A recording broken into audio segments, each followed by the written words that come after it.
Game face on पे आप सभी का बहुत बहुत बहुत स्वागत है। हमेशा की तरह वही ड्रिल करेंगे जो कि करते हैं, यानी कि बता दीजिए आप कहाँ से वीडियो देख रहे हैं। तो थोड़ा सा दिल खुश हो जाता है यार कि मतलब हम लोग तो मुंबई में स्टूडियो में अपनी शोज करते हैं, कमेंट्री करते हैं, इंडिया वर्सेस इंग्लैंड की सीरीज को कवर कर रहे हैं। लेकिन आप लोग कहाँ कहाँ देख रहे हैं उससे सुन के यार बड़ा मोटिवेशन मिलता है कि यार अच्छा बात वहाँ तक भी जा रही है।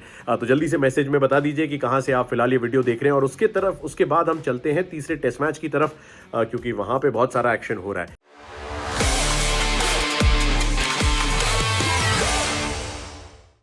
एक्चुअली देखा जाए तो टेस्ट क्रिकेट क्लासिकल स्टाइल से जैसे खेला जाता है, जो कि कई बार हमारे जेन जी जेन अल्फा वाले नहीं समझ पाते, वो एक्चुअली ऐसा खेला जाता है जैसा कि इंग्लैंड ने पहले दिन खेला तीसरे टेस्ट मैच की, सुबह से लेके शाम तक। और सुबह से लेके शाम हो गई, लेकिन ये समझ में नहीं आया कि आखिर बेसबॉल गई कहाँ। आप लोगों के पास जवाब हो तो मुझे बता देना, लेकिन मेरे पास एक कारण तो है।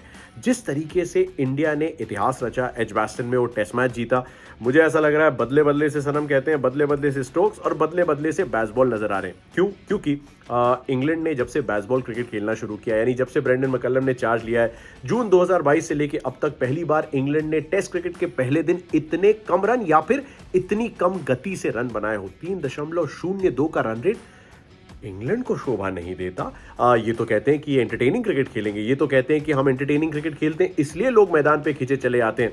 बट अब शुभमन गिल, आकाशदीप, मोहम्मद सिराज, जाडेजा, यशस्वी जायसवाल, केएल राहुल, इन सब के कॉन्ट्रीब्यूशंस के दम पे जैसे हमने एजबास्टन का टेस्ट मैच जीता, इंग्लैंड को बताया कि आप 600 500 चेज नहीं कर सकते सर। आप भले ही चौथी पारी में चेज करना कितना भी पसंद करते हो, आप कितना भी टॉस जीत के गेंदबाजी करना पसंद करते हो, लेकिन अगर हम रनों का अंबार खड़ा करेंगे और आपसे कहेंगे 1.5 दिन डिफेंस करके बताओ, खूंटा गाड़ के बताओ, तो आप नहीं कर पाएंगे। यानी कि आपको अपनी शैली बदलनी पड़ेगी, आपको अपनी फिलॉसफी पे सोच विचार करना पड़ेगा। नतीजा क्या हुआ? टॉस होता है लॉर्ड्स में, और वहां पे बेन स्टोक्स सिर्फ दूसरी बार अपने टेन्योर में एक होम टेस्ट मैच में करते हैं बैटिंग का फैसला। पिछली बार किया था एजबास्टन में, हारे थे ऑस्ट्रेलिया से, इस बार किया है। नतीजा क्या होगा उसकी तरफ मैं थोड़ी देर बाद आऊंगा, लेकिन इस सब के बीच में 4 विकेट भारत को मिले। 2 नीतीश कुमार रेड्डी, उनकी जगह पे भी सवालिया निशान लगा तो हुआ था, लेकिन एक ही ओवर में बेन डकेट, जैक क्रॉली दोनों को आउट कर दिया, और सबको थोड़ी सी राहत की सांस है कि बंदा 14-15 ओवर भी दिन में डाल सकता है, बंदा विकेट भी चटका सकता है। एक्चुअली देखा जाए लाइन लेंथ और कंसिस्टेंसी के हिसाब से probably India's best bowler on form. अब उससे सवाल उठता है कि जसप्रीत बुमराह तो वापस आए थे, इस बैटिंग लाइनअप को तो इतना देर चलना ही नहीं चाहिए था, लेकिन इंग्लैंड ने डिसिप्लिन दिखाया। पिच में ज्यादा कुछ है नहीं, यानी बुमराह को करीब 17-18 ओवर डालने पड़े। एक विकेट आया हैरी ब्रुक का, क्योंकि हैरी ब्रुक को ब्लॉक करना आता ही नहीं है। तो उन्होंने मन बनाया था कि मैं तो वैसे ही खेलूंगा, भले ही ड्रेसिंग रूम में कुछ भी बातें चल रही हो कि यार नहीं, हमें जरा बेसबॉल साइड में रख के थोड़ा सा टेस्ट क्रिकेट क्लासिकल स्टाइल से खेलना है। वो आउट हो गए, ऑली पोप को जाडेजा ने आउट कर दिया और रेड्डी के 2 विकेट आ गए। तो 4 विकेट भारत को मिले, 251 रन इंग्लैंड ने बनाए, लेकिन जो रूट इतिहास की दहलीज पे खड़े हैं। 36 टेस्ट शतक है बंदे के, 37 टेस्ट शतक लगाने, 37वां टेस्ट शतक लगाने से सिर्फ 1 रन दूर है, और एक्चुअली बड़ी यूनिक लिस्ट में आ जाएंगे, क्योंकि अगर आप ओवरऑल देखें कि मतलब इतिहास क्या कहता है। 51 शतक टेस्ट क्रिकेट में सचिन तेंदुलकर के हैं, 45 शतक जाक कैलिस के हैं, रिकी पॉन्टिंग ने 41 शतक लगाए, कुमार संगकारा ने 38 शतक लगाए। जो रूट फिलहाल लेवल है राहुल द्रविड़ और स्टीवन स्मिथ के, एक्टिव प्लेयर्स में अभी भी सबसे ज्यादा है, हो जाएंगे मतलब 37वें टेस्ट शतक के साथ, लेकिन नंबर 5 पे आ जाएंगे ऑल टाइम लिस्ट में। Huge achievement for him.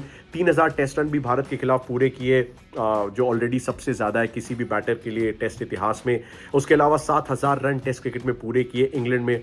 उसके अलावा अगर एक वेन्यू पे सबसे ज्यादा 100 लगाने की बात की जाए, तो जो रूट के 7 हैं लॉर्ड्स में, और 7 बार बंदा होम ऑफ क्रिकेट में, एक ऐसा मैदान जहाँ पे इतिहास गूंजता है गलियारों में, वहाँ पे 7 शतक लगा चुका है। तो कितना बड़ा लम्हा होगा उनके लिए कि वो 8वां शतक लगाए। हम तो चाहेंगे कि जसप्रीत बुमराह के हाथ में वो ऑलमोस्ट नई गेंद, मतलब 2-3 ओवर ही पुरानी है, वो आए और पहली गेंद जो बुमराह डालें उसी से जो रूट को कह दें यार 99 and good bye, thank you very much. But it will be a huge moment for him if he gets there, because सबसे ज्यादा 100 इंडिया के खिलाफ स्टीव स्मिथ ने लगाए 11, जो रूट ने 10, वो स्टीवन स्मिथ के बराबर चले जाएंगे। और जनरली भी देखा जाए तो जो रूट ही एक वो बंदा था जो बता सकता था कि भले ही बेसबॉल में एक अलग तरीके का क्रिकेट खेला गया हो, लेकिन मैं क्लासिकल क्रिकेट भी खेल सकता हूं अगर सिचुएशन डिमांड करती है कि हमें कॉन्सेंट्रेशन, डिसिप्लिन के साथ टेस्ट खेलना है, तो मैं वो बंदा हूं जो आपको वो रास्ता दिखा सकता है। सो वेल डन जो रूट। उस तरीके से देखा जाए सीरीज 1-1 की बराबरी पे खड़ी, आप लॉर्ड्स में मैच नहीं हारना चाहते, 2-1 से पीछे नहीं जाना चाहते, जो रूट का खेलना बहुत जरूरी था, उतना ही जरूरी था बेन स्टोक्स का खेलना, और जिन्होंने ये करके भी बताया। एक्चुअली आपको याद दिला दूं कि बेन स्टोक्स ने 2023 के बाद कोई शतक नहीं जड़ा है टेस्ट क्रिकेट में। एक्चुअली उनका पिछला शतक लॉर्ड्स के ही मैदान में आया था। तब से लेके अब तक एवरेज 30 से कम का हो चुका है। 5 अर्धशतक आए हैं इस पीरियड में पिछले 2 सालों में, लेकिन शतक नहीं आया। तो वो जो गूंज है खामोशी की, वो थोड़ी सी बढ़ चुकी थी। ऐसा नहीं कि उनकी पोजीशन पे कोई सवालिया निशान है, लेकिन मीडिया सर्कल, खासतौर से इंग्लिश मीडिया, बहुत चाबुक है। उन्होंने कहना शुरू कर दिया था कि यार क्या स्टोक को 8 नंबर पे आ जाना चाहिए, मतलब बंदा 10-15 ओवर गेंदबाजी कर रहा है, थोड़े बहुत ही रन बना रहा है, तो किसी बैटर को ही खिला लो। क्रिस वोक्स और बेन स्टोक्स के बीच में एक इंटरचेंज आप रख सकते हो कि यार कौन ज़्यादा गेंदबाजी करेगा, कौन ऊपर बल्लेबाजी करेगा।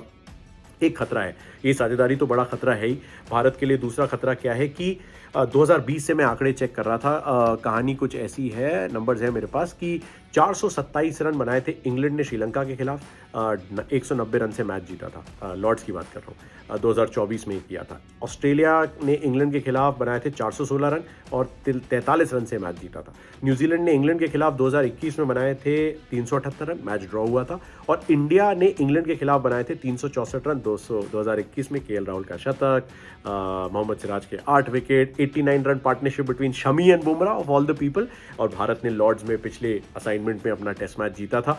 यानी कि 350 से ऊपर जैसे ही मामला जाता है, जैसे भारत ने 364 बनाए थे, जनरली विनिंग सिचुएशन में आप आ जाते हो। इंग्लैंड का स्कोर ऑलरेडी 251 फॉर 4 है, यानी कि 100 रन से कम में इनको ज़रा निपटाना है, नई गेंद का पूरा फायदा उठाना है। क्योंकि ऑस्ट्रेलिया ने अभी वर्ल्ड टेस्ट चैंपियनशिप फाइनल यहीं पे हुआ था, 212 रन बनाए थे और हार गए थे मुकाबला। तो 250 plus is already dangerous, 350 plus generally इस तरह की कंडीशंस में आप कहोगे कि could be a good safety bank. Although Bharat का बैटिंग फॉर्म बहुत अच्छा है, तो मैं मान के चलूंगा कि उम्मीदें काफ़ी ज़्यादा हैं। आने वाले बैटर्स में जेमी स्मिथ आपको दिखेंगे, विकेट कीपर बहुत बेहतरीन तो रहे हैं, उसके अलावा इतिहास की दहलीज पे हैं, क्योंकि अगर सबसे ज़्यादा 50 प्लस स्कोर्स की बात की जाए विकेट कीपर्स की टेस्ट में 2024 से, ऋषभ पंत के 8 50 प्लस स्कोर्स हैं, जेमी स्मिथ ऑलरेडी 7 लगा चुके हैं।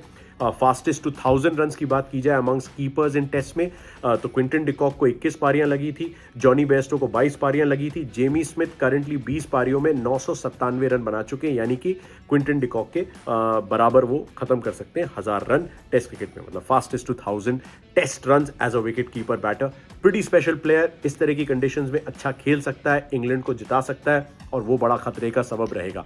अब इंडिया के लिए होप कहां से बनती है? देखिए, बॉलर्स की लिस्ट में ऑब्वियसली आप बुमराह की तरफ देखेंगे, बट मैं आकाशदीप से थोड़ा सा बेहतर नई गेंद का परफॉर्मेंस देखना चाहूंगा। सिराज जैसे ही बुमराह आते हैं, नई गेंद उनके हाथ में नहीं आती, मतलब पहली स्पेल्स खत्म होने के बाद ही सिराज को फर्स्ट चेंज लाया जाता है, तो not the same kind of impact. अभी हमने बात की थी पिछले वीडियो में कि बुमराह जब खेलते हैं तो सिराज का एवरेज थोड़ा सा 35 के पास है, बुमराह नहीं खेलते हैं तो 25 के पास है, तो यानी जिम्मेदारी उठाता है बंदा, थोड़ा सा और कॉन्फिडेंट फील करता है, थोड़ी सी नई गेंद भी हाथ में आती है, तो विकेट टेकिंग एबिलिटी ऑटोमेटिकली बढ़ जाती है। रीसेंट पास में देखा जाए तो आरपी सिंह 2007 में फाइफर ऑनर्स बोर्ड में, उनका नाम लॉर्ड्स में एक अपने आप में आइकॉनिक मोमेंट होता है।